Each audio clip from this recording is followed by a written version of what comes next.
Brother. Now, let us begin. Chapter 7, Oaths of Moment. Keeler takes a Pict. Scare Tactics. Stay close, please, the Iterator said. No one wander away from the group, and no one make any record beyond written notes without prior permission. Is that clear? They all answered yes. We have been granted 10 minutes, and that limit will be strictly observed. This is a real privilege. The Iterator, a sallow man in his 30s called Amont, who despite his appearance possessed what Euphrates Keeler thought was the most beautiful speaking voice, paused and offered one last piece of advice to the group. This is also a hazard place, a place of war. Watch your step, and be aware of where you are. He turned and led them down the concourse to the massive blast hatch. The rattle of machine tools echoed out to them. This was an area of the ship the Remembrancers had never previously been allowed to visit. Most of the martial areas were off limits, except by strict permission.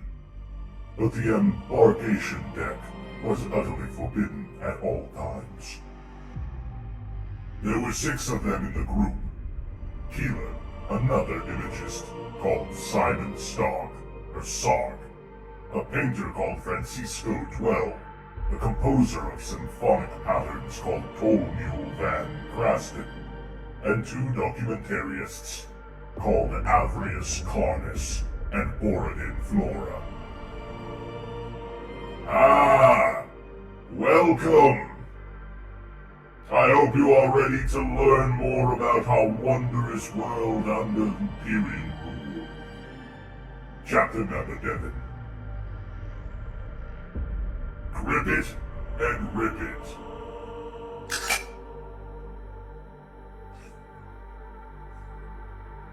Delicious.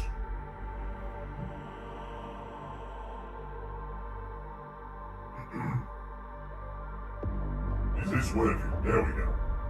Interesting. It's slightly... Is my microphone coming in correctly? It feels like it is lagging on my PNG tuber. It totally is. What is this nonsense? I shall restart the application.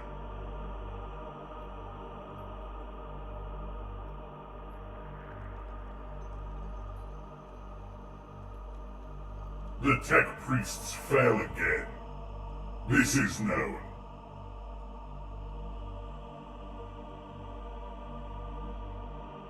Let us continue.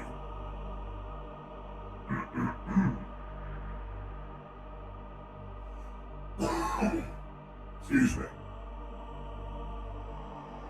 Carnus and Flora were already bickering quietly about themes and approaches. All of the Remembrancers wore durable clothing appropriate for bad weather, and all carried kit bags. Keeler was fairly sure they'd all prepared in vain.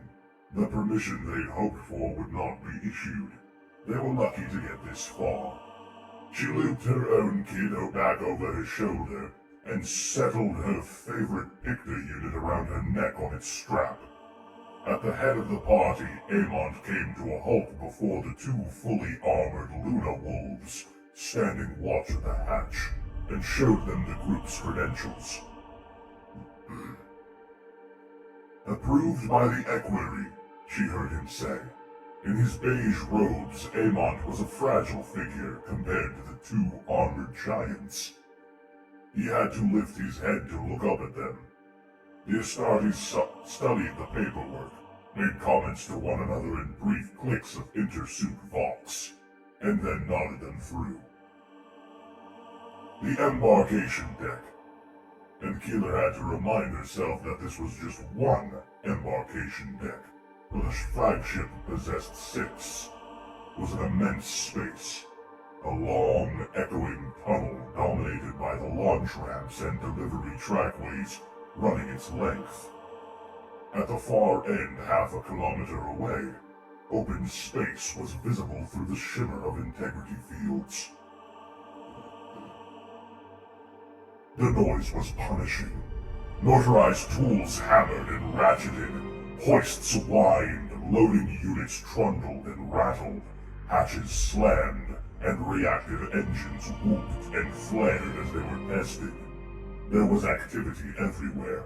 Deck crews hurrying into position, fitters and artificers making final checks and adjustments, servitors unlocking fuel lines, munition carts hummed past in long sausage chains.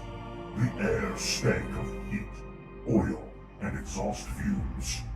6 Stormbirds sat on launch carriages before them. Heavy, armored delivery vehicles.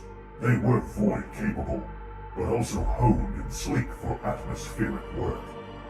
They sat in 2 rows of 3, wings extended like hawks, waiting to be thrown to the lure.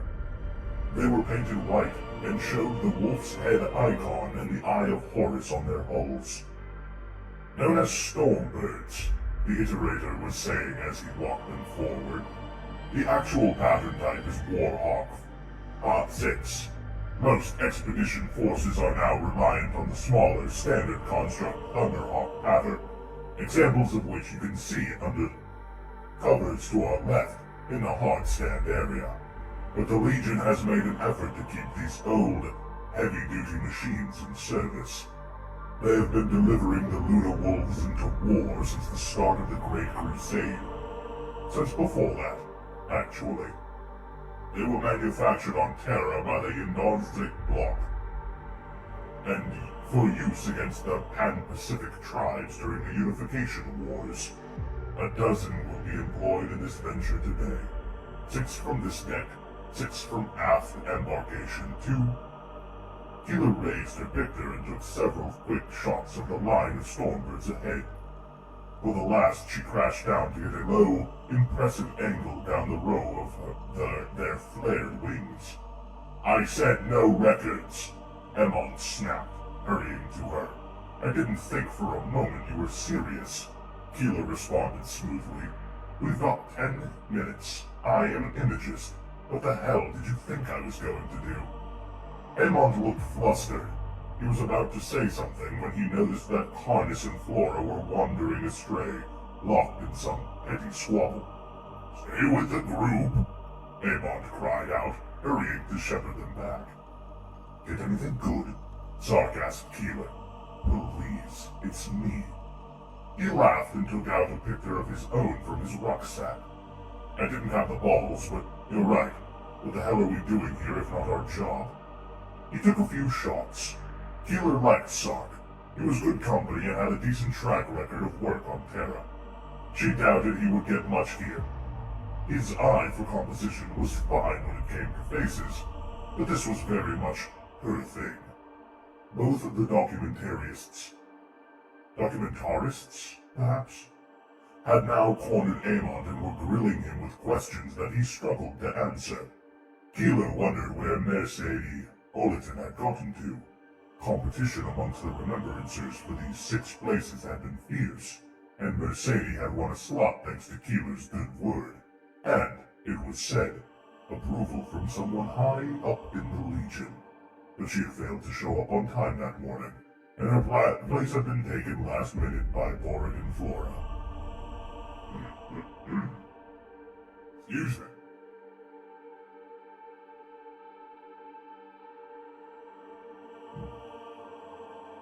Ignoring the Iterator's instructions, she moved away from the group and chased images with her pictor. The Lunar Wolves' emblem stenciled on an erect braking flap. 2 servitors glistened with lubricant. Nice. As they struggled to fix a faulty feed, deck crew painting and wiping sweat from their brows beside a munition trolley they had just loaded. A bare metal snout of an underwing cannon. Are you trying to get me replaced? Amon asked, catching up with her. No. I really must ask you to keep in mind, madam, he said, I know you're in favor, but there is a limit. After that business on the surface. What business? She asked. A couple of days ago. Surely you've heard. No? Some remembrancer gave his minders the slip during a surface visit and got into a deal of trouble. Quite the scandal. It annoyed the higher-ups. The primary iterator had to wrangle hard to prevent the remembrancer contingent from being suspended from activity. Was it that bad? I don't know the details. Please, call me Stay Alive. You have a very lovely voice, Keeler said. You could ask me to do anything? Of course I will. Amon blushed. Keeler, you dog. Let's continue with the visit. As he turned, she took another pic, capturing the scruffy iterator, head down against the backdrop of rustling crewmen and threatening ships. Iterator, she called, have we been granted permission to accompany the drop? I don't believe so, he said sadly. I'm sorry, I've not been told. A fanfare boomed out across the vast deck. Keeler heard and felt a beat like a heavy drum, like a war hammer striking again and again against metal.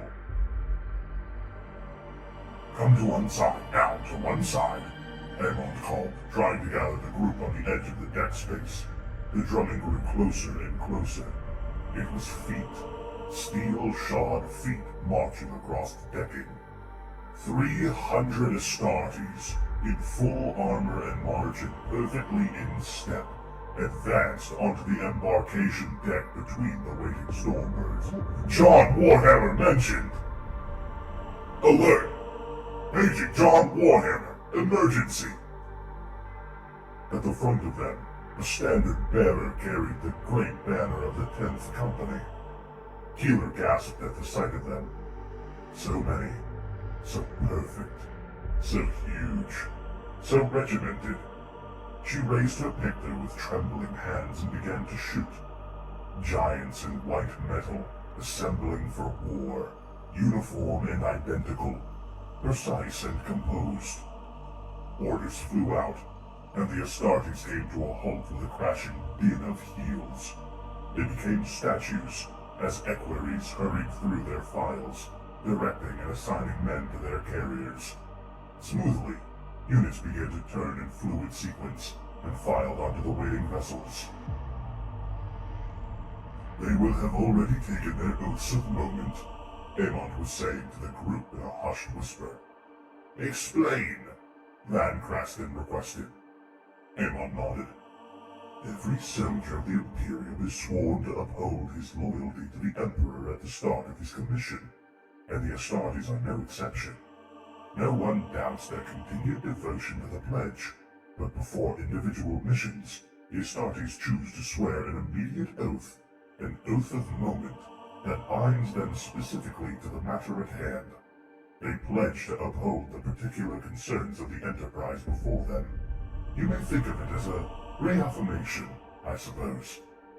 It is a ritual repledging. The Astartes do love their rituals. I don't understand, said Van Cranston. They are already sworn, but to uphold the truth of the Imperium in the light of the Emperor, Amon said. As the name suggests, an oath of moment implies to an individual action. It is specific and precise. Van Kraston nodded. Who's that? Twell asked, pointing. The senior Astartes, a captain by his cloak, was walking the lines of warriors as they stringed neatly onto the dropships. That's Loken, Amon said. For those who don't know, Loken is kind of our main character. Keeler and Loken, I believe, are the two that have had the most written time in the books so far from their perspectives. Keeler raised her pictor. Loken's cone-crested helm was off. His fair cropped hair framed his pale, freckled face. His gray eyes seemed immense. Mercedes had spoken to her of Loken.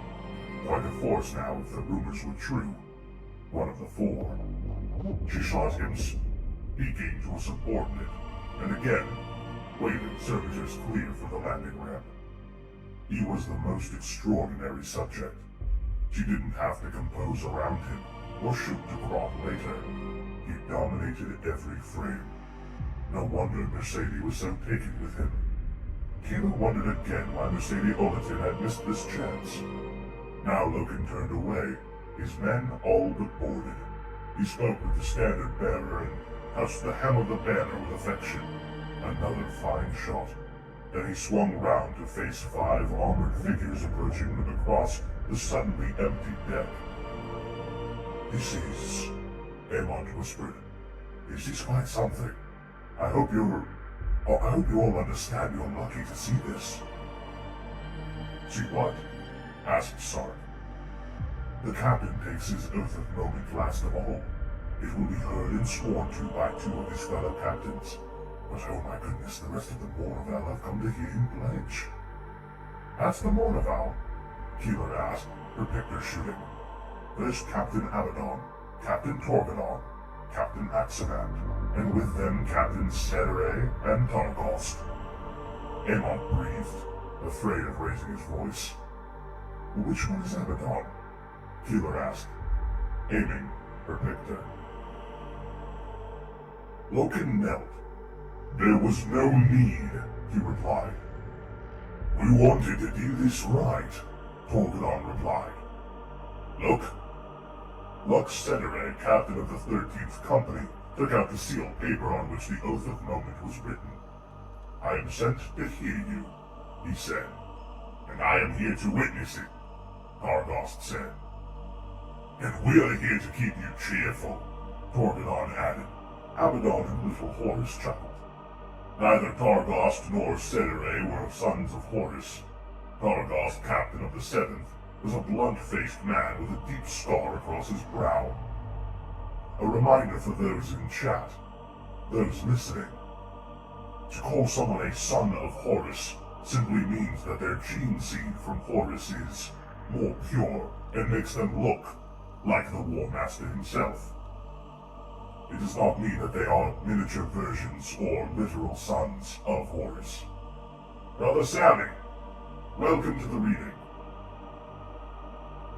Let me know if you find these little informative moments annoying, and I will no longer do them, but it feels a little more interactive.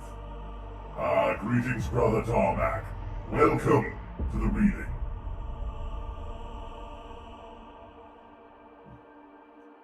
We have the pleasure of watching Loken take his Oath of Moment, a sort of prayer before battle. Not at all annoying, thank you for the information. You're very welcome, Chapter Member Devon.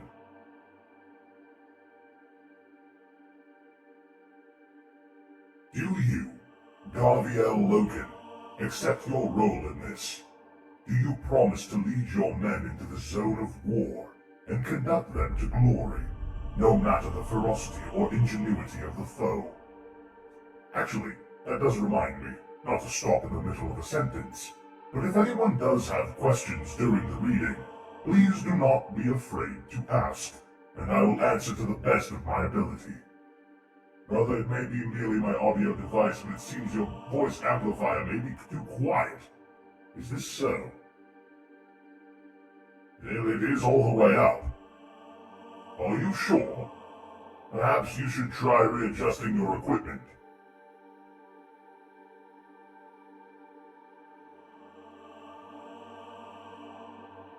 Brother Sammy, can you give me a secondary opinion? It seems I have split the chat. Am I quiet or not? Carry on? Will do.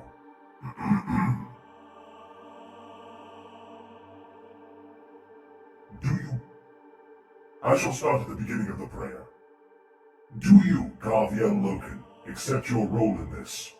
Do you promise to lead your men into the zone of war and conduct them to glory, no matter the ferocity or ingenuity of the foe? Do you swear to crush the insurgents of 6319? That's the planet.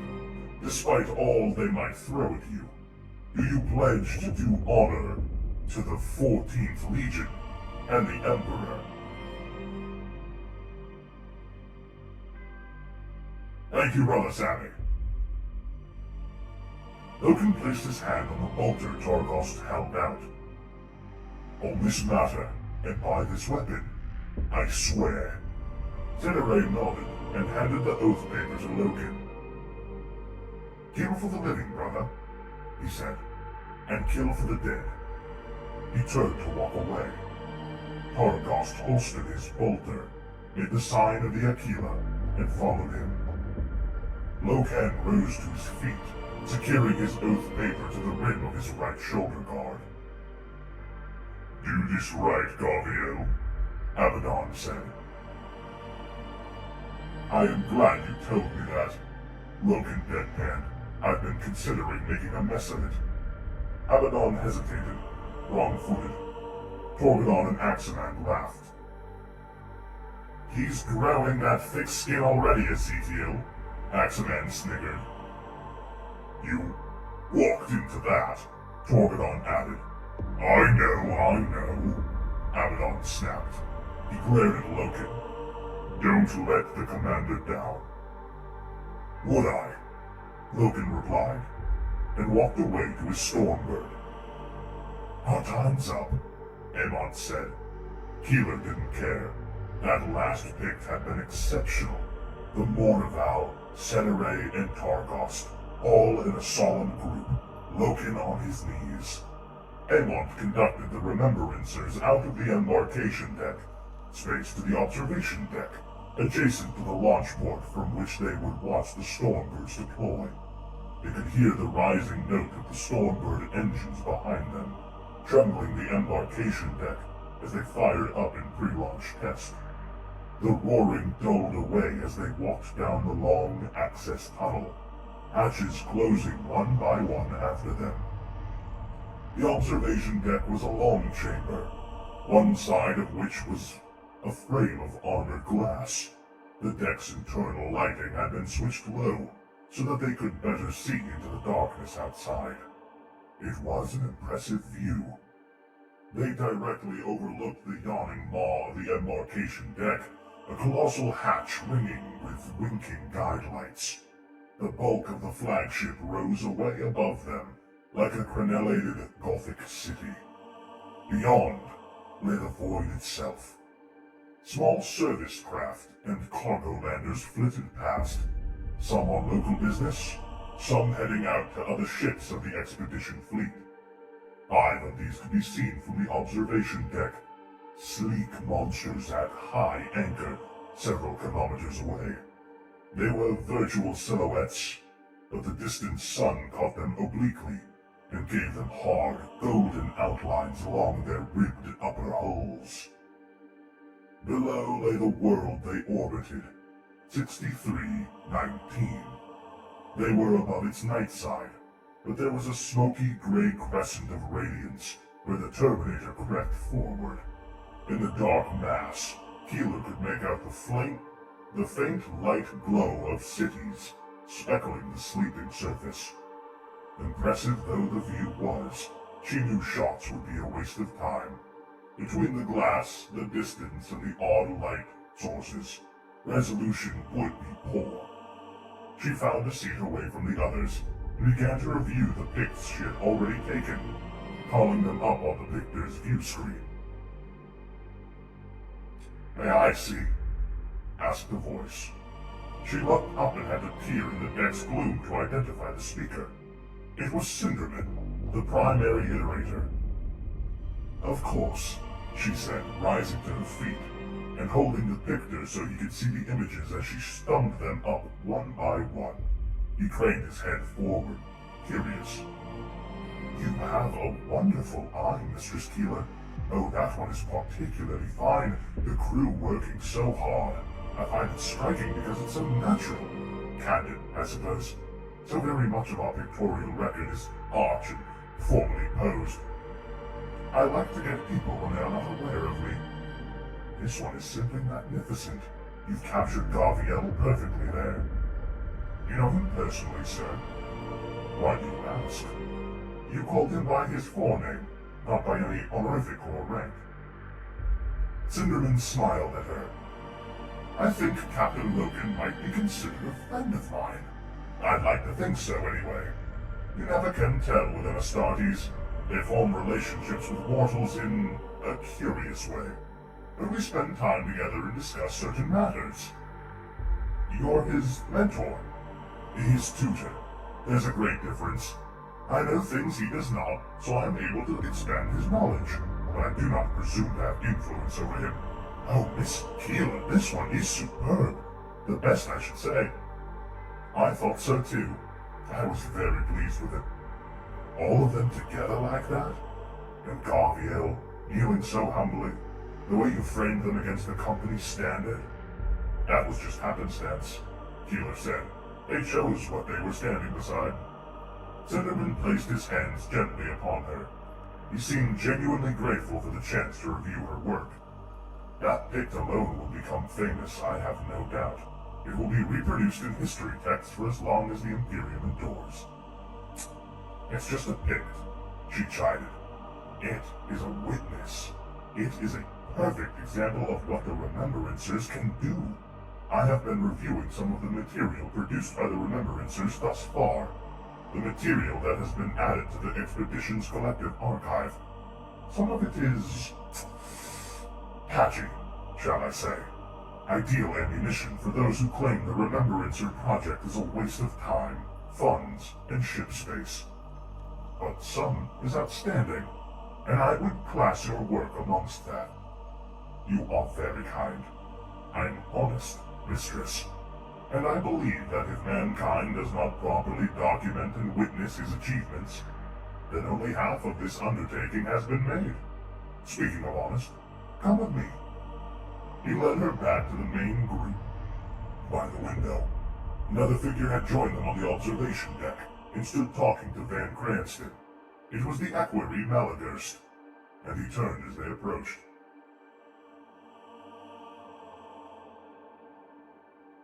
Kyrell, you want to tell them? You engineered it, equerry.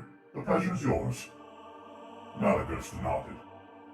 After some negotiation with the expedition seniors, it has been agreed that the 6 of you can follow the strike force to the surface and observe the venture. You will travel down with one of the ancillary support vessels. The Remembrancers chorused their delight. There has been a lot of debate about allowing Remembrancers to become embedded in the layers of military activity, Cinderman said, particularly concerning the issue of civilian welfare in a war zone. There is also, if I may be quite frank, some concern about what you will see. The Astartes in war is a shocking, savage sight. Many believe the images are not for public distribution, as they may paint a negative picture of the Crusade. We both believe otherwise, Malagurst said. The truth can't be wrong, even if it is ugly or shocking. We need to be clear about what we are doing and how we are doing it, and allow persons such as yourselves to respond to it. That is the honesty which a mature culture must be based. We also need to celebrate, and how can you celebrate the courage of the Astartes if you don't see it? I believe in the strength of positive propaganda, thanks in no small part to Mistress Keeler here and her documenting of my own plight. There is a rallying power in images and reports of both the Imperial victory and Imperial suffering. It communicates a common cause to bind and uplift our society. It helps, Zimmerman put in, that this is a low-key action, an unusual use of the Astartes in a policing role. It should be over in a day or so with little collateral risk. However, I wish to emphasize that it is still dangerous. You will observe instruction at all time, and never stray from your protection detail. I am to accompany you. This was one of the stipulations made by the War Master. Listen to me, and do as I say at all times. So we're still to be vetted and controlled, Keeler thought. Shown only what they choose to show us. Never mind, this is still a great opportunity. One I can't believe Mercedes has missed. Look! Cried Borid and Flora. They all turned. The Stormbirds were launching. Like giant steel darts they shot from the deck mouth, the sunlight catching their armored flanks. Majestically they turned in the darkness as they fell away, burners lighting up like blue coals as they dropped in formation towards the planet.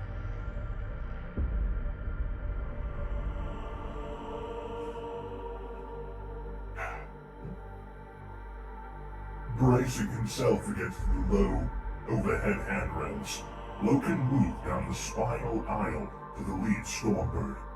Luna wolves, impassive beyond their visors, their weapons locked and stowed, sat in a rear-facing cage seats either side of him. The bird rocked and shuddered as it cut its steep path through the upper atmosphere. He reached the cockpit section and wrenched open the hatch to enter. 2 flight officers sat back to back, facing wall panel consoles, and beyond them 2 pilot servitors lay, hardwired into forward-facing helm positions in the cone.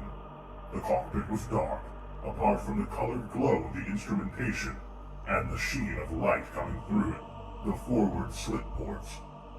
"Captain?" one of the flight officers said, turning and looking up. "What's the problem with the Vox?" Loken asked. "I had several reports of comm failures from the men, ghosting and chatter." "We're getting that too, sir," the officer said, his hands playing over the controls. "I'm hearing similar reports from the other birds. We think it's atmospherics." "Disruption?" "Yes, sir. I've checked with the flagship and they haven't picked up on it. It's probably an acoustic echo from the surface." "It does seem to be getting worse," Loken said. He adjusted his helm and tried his link again. The static hiss was still there, but now it had shapes in it, like muffled words. "Is that language?" he asked. The officer shook his head. "Can't tell, sir. It's just reading as general interference. Perhaps we're bouncing up broadcasts from one of the southern cities, or maybe even army traffic." "We need clean Vox," Loken said. "Do something." The officer shrugged and adjusted several dials. "I can try purging the signal. I can wash it through the signal buffers, maybe that will tidy up the channels." In Loken's ear there was a sudden seething rush of static, and then things became quieter suddenly. "Better," he said. Then he paused. Now the hiss was gone. He could only hear the voice. It was tiny, impossibly quiet, distant, but it was speaking proper words. "The only name you'll hear." "What is that?" Loken asked. He strained to hear. The voice was so very far away, like a rustle of silk. The flight officer craned his neck, listening to his own headphones. He made minor adjustments to the dial. "I might be able to..." he began. A touch of his hand had suddenly cleaned the signal to audibility. "What in the name of terror is that?" Loken listened. The voice, like a gust of dry desert wind, said, "Samus. That is the only name you'll hear. Samus. It means the end and the death. Samus. I am Samus. Samus is all around you. Samus is the man beside you. Samus will gnaw upon your bones. Look out. Samus is here." The voice faded. The channel went dead and quiet, except for the occasional echo pop. The flight officer took off the headset and looked at Loken, his face wide-eyed and fearful. Loken recoiled slightly. He wasn't made to deal with fear. The concept disgusted him. I don't know what that was," the flight officer said. "I do," said Loken. "Our enemy is trying to scare us." So ends Chapter 7. I'm briefly seeing how long Chapter 8 is. It looks a bit long. Not that long, though.